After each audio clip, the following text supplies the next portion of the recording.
Hello, this is Grimdark13, and I am here playing, well, not actually playing, it is actually a visual novel called Featherbent. It is Homestuck based. It was created by a bunch of people on Tumblr. And let's just get this underway. I'm not even sure if this is recording properly. I'm using something that was suggested to me in the comments. So I will find out if this works. Let's start this up. Season's End heralds the beginning of celebration. Citizens across the strata engage in long-standing tradition, talking for filled the with text. stories, I'm hoping that it's recording the song. on-screen audio. Patrons of the damp underbrush take solace beneath the shade of their natural darkness, spending the day gathering friends and family under a host's roof, before shutting the doors and windows and regaling around a quiet fire. You see, I really like all the voice acting. The leafy umbrella of the canopy provides illuminated residence for those more detail-oriented in their decor. The collectors, the hoarders, the poachers, any strong enough to defend their stead, earn the right to much larger living spaces, with far more room to decorate. Those housed in the windy heights of the emergent hold an annual gala reserved for the social elite, famous for its glorious feast and black-tie dance held in an extravagant open court. No matter one's station, members across all echelons partook in festivities, celebrating the passing of dark days and the sunlight yet to come. Preparations for the sweep began precisely 24 days in advance. A young man stands in his nest, and it just so happens that today is this young man's preparation day. He whistles as he works, and he is still self-conscious of his song.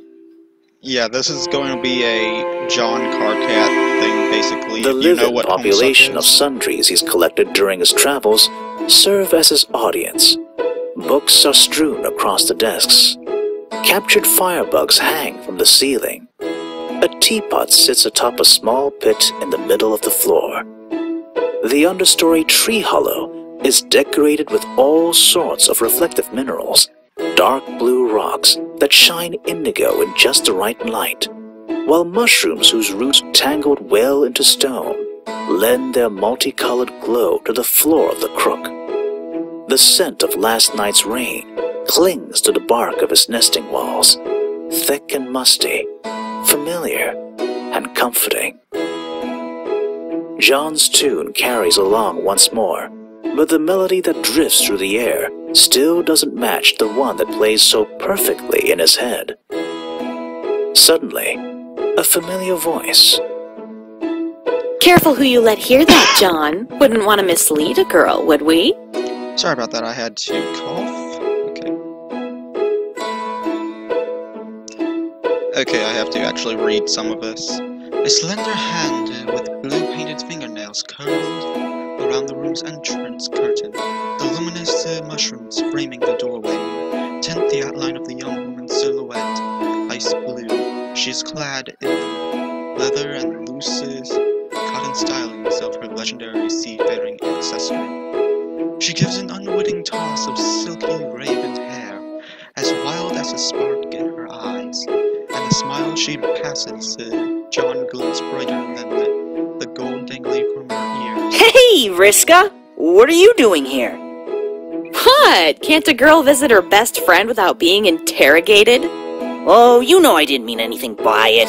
You're always welcome here. Come on in. You see, I really like all the voice actors, even though I can't remember most of them. I know I'll just keep on reading. She ducks upon entering the crook, her hard boots clicking against wood as she walks. She ruffles her storm-gray feathers, sleek and free, trying to adjust to the humble space of John's nest. John takes a look at Vriska's wings and self-consciously bit his finger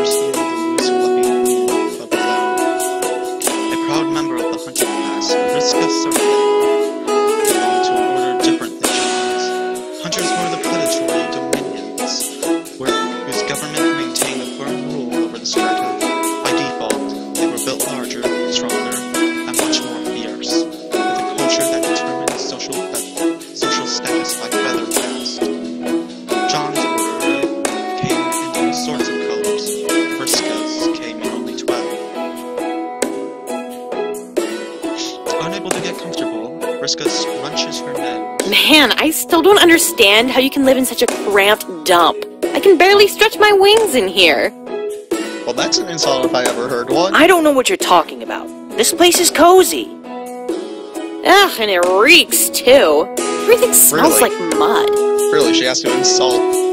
At least you don't have to worry about people challenging you for this place. I can't think of anyone who'd fight you over such a crappy nest, honestly. Well, that is true. Dude, you don't just start insulting a guy's home as soon as you walk through the front door.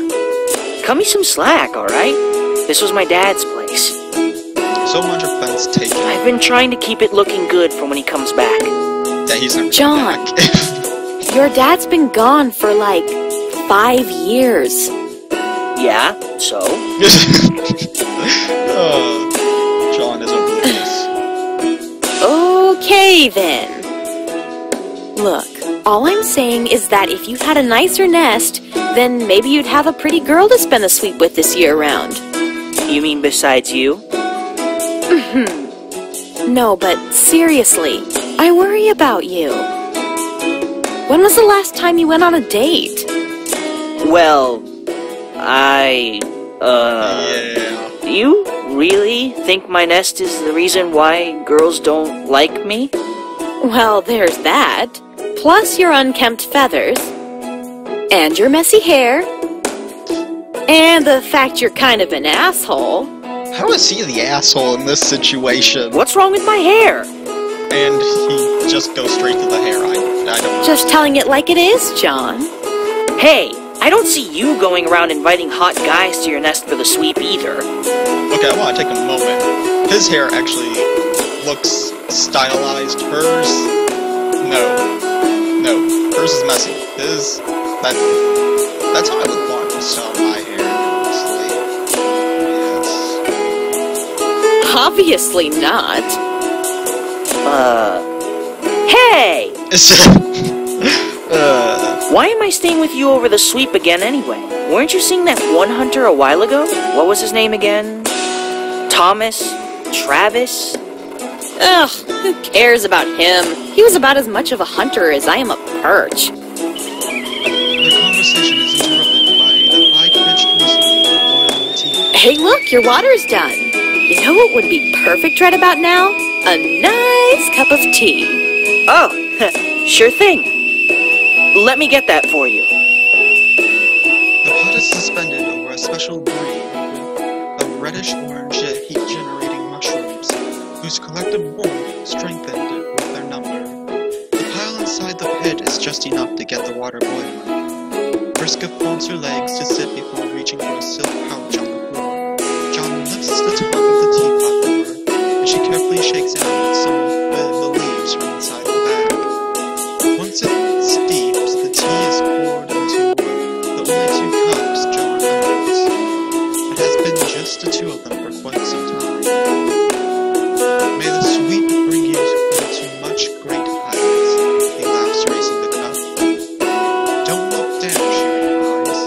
Her smile crinkles the corners of her eyes as the cups clink. When celebrating the sweep, it is customary for a guest to bring their host a gift, a token as thanks for providing nest during the festivities.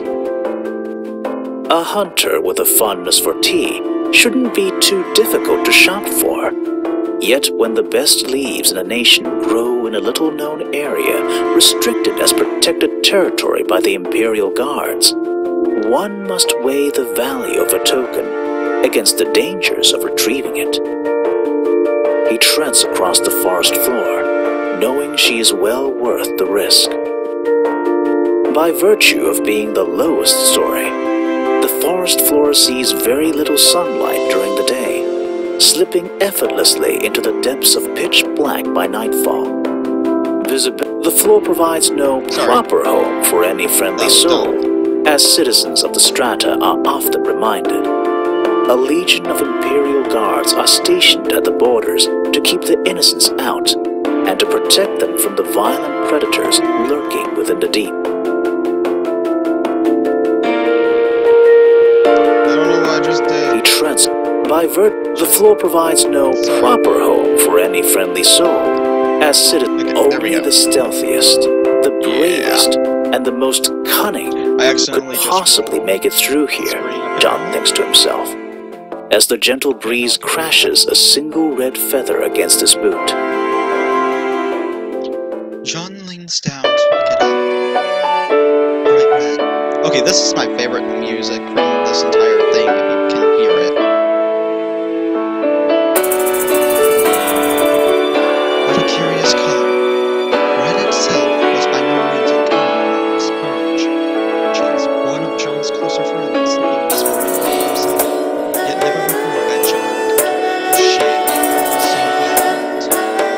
John glanced up and catches sight of a matching feather caught in the branches of a bush above him. He collects it elsewhere. Bright red is tangled in the mass of the leaves of the tree. A few more identical feathers have gathered into a clump of formidable dam, but even more until the secret. If the guards never touched the floor, who did these people to? The hunter's feather cast the which put the coinage ship must have belonged to a fellow perch, someone of John's own kind. Another perch made it down there too. A sudden jolt of excitement rushes through John as he continues adding to the bouquet of complete soup, while the complete stranger's shakes. Cautious not to stumble upon the eyes of her tongue, her tail of anything that can. He strays further away from his path in search of the soul, following the trail until deeper and deeper into the corner. The congeals collapse in the trees. There is a break in the forest. John reaches a small patch of glow, illuminated by glowing rays of sunlight piercing through the shadows. The space carries a strange sense of calmness from the The spotlight was still hidden deep within the maze of wooden windows. Red feathers litter the area. Source seems to be. The source seems to be visible at the base of the tree, just large enough for a person to squeeze into if they try. A strange weapon rests in the grasping hand. Alright, this is where we start to make choices. We're going to examine the weapon. Yeah, hella ugly. The hooked blade is colored in stripes of white, green, and pink. What ugly colors to have on a sickle. Who designed this crap? John crouches down to peek into the opening made by the base of the tree. What lies beneath appears to be a small dugout. It's difficult to see inside at first. He lets his eyes adjust. The dim light of a single dying mushroom glows softly in the far corner.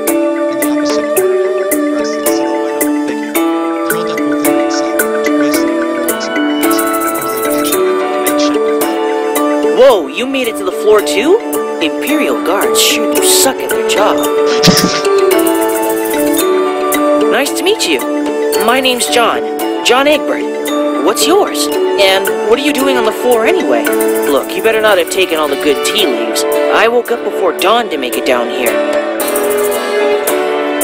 You know, you aren't moving very much. Are you dying or something?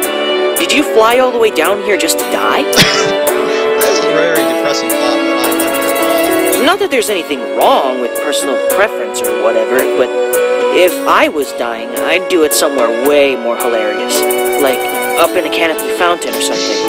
Then I'd become a ghost and I'd haunt the fountain until they renamed it after me. John. Still, speak. Damn it. There we go. Look, all I'm saying is that this is a really crummy place to die, and you probably should have thought this through a little more. I'm not dying, you dumb fuck. Best voice in the entire series that I've heard. So you did take all the good tea leaves. So you did take all the good tea leaves. God damn it. What? No, I don't even drink tea. Lovely voice. He's the anti-eyebrow. You know, for a couple of seconds there, I thought we could actually be friends. That's a perfect eyebrow response. Is there something you wanted to accomplish by coming here, besides making my already unyielding state of misery marginally more difficult to deal with?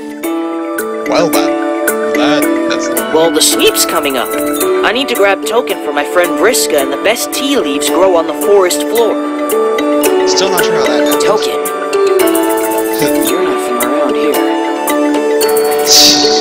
How did you make it past the guards? They keep their rotation schedules pretty tight, but there's a path around the back that you need some pretty sharp maneuvering skills to get past. It takes a few hours both ways, and it's really easy to hurt yourself if you're not careful. Thankfully, I'm pretty much the best flyer I know. Coffee much? How did you make it past the monsters? Monsters? Is that what they're calling us now? Huh? No. What I'm saying is I've been tea-picking and predator dodging for years. I've never seen you before. I've been down here for years. Don't pin your astounding lack of fucking awareness on me. What I mean is, this is the first time I've ever met anyone else. That's probably because your funny-looking tea leaves only grow on the eastern border. No one down here gives a shit about the eastern border because there's nothing but fucking tea leaves over there. See, when you're forced to spend all of your time scavenging for food and water, making a good cup of tea gets pretty low on the list. There are other people living here? Shouldn't have said that. Wait, is that why you're sick? Because you haven't been eating? Who says I'm sick? Well, your feathers are all falling out for one thing. It's not molting season, so that narrows it down. You have your wings all bundled up too. Are you too weak to fly? I don't know where the fuck you get off thinking you can stumble upon my territory uninvited while flaunting around your pity like you're proud of the lovingly brandished olive branch you have stuck up your ass. But I can assure you, I'm just fucking fine. Thanks for the concern. Though, there's so much ranting there. Even though the royalty is responsible for casting us down to the shit end of the strata without a fucking paddle, everyone here still celebrates the holidays enacted by royal decree. They get into their cute little cozy fucking communities and help each other prepare for the sweep celebration. Resources go drier though. I take myself out of the running for a while. Look, I'm pretty much 100% sure everyone with half a brain knows the royalty is made up of a bunch of snooty, elitist buttholes. But would you really rather get all righteous about them instead of joining everyone else in celebration and, I don't know, not starving?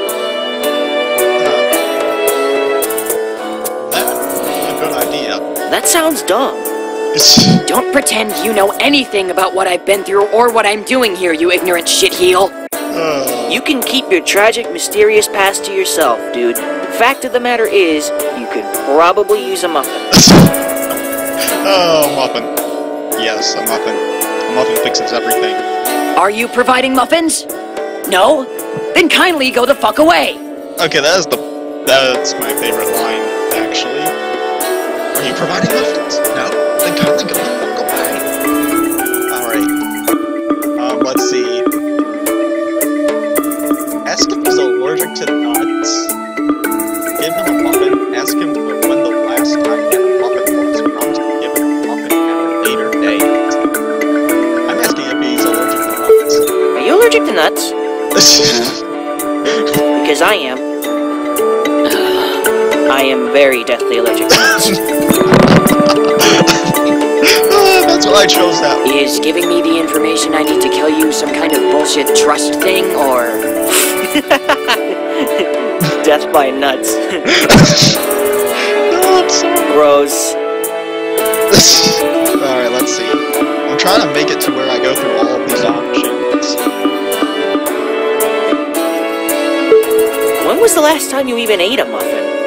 This morning. Can't you see I'm fucking swimming in baking ingredients? What kind of fucking question even is that? Okay, okay, yeesh. Sorry.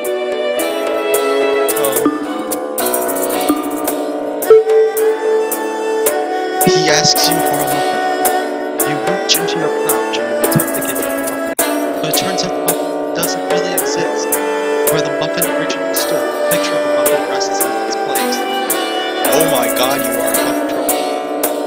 The glint in the mysterious stranger's eyes is very distinctly muffin here. You keep the picture tucked away wisely, deciding not to antagonize him. Here we go. So, are you inviting me to your nest if I have muffins? You don't have any muffins. But I could have Muffins. You want me to come back sometime with Muffins? Sure, come back before I starve to death with a delicate pink hand-weaved basket full of life-saving muffins, and we can begin our journey into the most meaningful fucking friendship the Strata has ever seen. You like cranberries? I fucking love cranberries. Okay. Get the fuck out of my nest. The figure turns away, wrapping his blankets tighter around it. Looks like this conversation. There we go. Would you rather fight a horse-sized duck or 100 duck-sized horses? He doesn't seem too keen on talking much. Maybe it's time for It takes 45 minutes to read the rock of the snake when John manages to retrace his steps, making it back to what and there are no Texas report. He packs on the bed, as many too that he can curiosity and decides that his first going to think the next time he gets a chance. Thick, aged parchment of an ancient treasure map serves as the oversized carpet of Vriska's nest, its tattered borders curling scrolls along the edges of the walls. Inks of all colors count numbers of steps, marking miles and dashed pathways to small cities and major landmarks long lost to the claws of sweeps gone by. I think I will. Spiderwebs woven between high corners cast patterned shadows across the nest, a trait which would normally give the scene a gloomy atmosphere. Yet piles of precious gems and golden coins sparkle around the nest as decoration, glistening warmly in the dark. And I will see you next time, and I will see about getting a webcam, a face cam set up. Alright. Until next time, like the video, comment, and please subscribe.